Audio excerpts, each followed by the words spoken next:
என் ஆசானுக்கு முதல் வணக்கம். அவையில் அமர்ந்திருக்கும் ஆன்றோர் சான்றோர் பெருமக்களுக்கு வணக்கம்.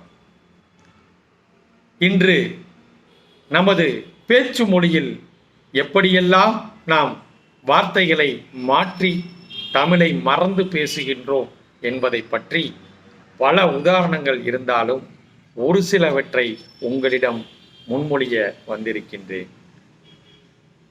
வாழ்க்கையை லைஃப் என்றோம், மனைவியை ஒய்ஃப் என்றோம், கத்தியை நைஃப் என்றோம், புத்தியை புதைத்தே நின்றோம், புத்தியை புதைத்தே நின்றோம், அத்தையை ஆன்டி என்றோம், அவள் பெற்ற மகளை ஸ்வீட்டி என்றோம், அத்தையை ஆன்டி என்றோம், அவள் பெற்ற மகளை ஸ்வீட்டி என்றோம், கடமையை டியூட்டி என்றோம், காதலியை பியூட்டி என்றோம், காதலை லவ் என்றோம், பசுவை கவ் என்றோம், ரசிப்பதை வாவ் என்றோம், ரசிப்பதை வாவ் என்றோம். இன்னும் சொல்கிறேன் கேளுங்கள்.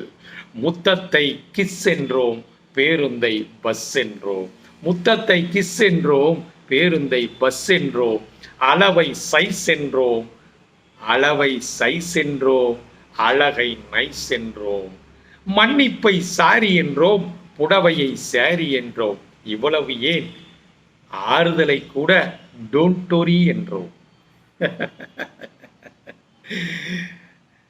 மடையனை லூசு என்றோம், வாய்ப்பை சான்ஸு என்றோம், மடையனை லூசு என்றோம், வாய்ப்பை சான்ஸு என்றோம், மோகத்தை ரொமான்ஸ் என்றோம், அமைதியை சைலன்ஸ் என்றோம், சண்டையை வயலன்ஸ் என்றோம், நகலை டூப்ளிகேட் என்றோம், தரத்தை ஒரிஜினல் என்றோம். இவை அனைத்தும் நம் தமிழாய்த்தானே சொன்னோம். இந்த தமிழ் வாயால் ஆங்கிலம் தின்றோமே. தமிழ் மொழியை, தாய்மொழியை கொன்றே புதைத்தோம், தமிழை அறவே மறந்தோம்.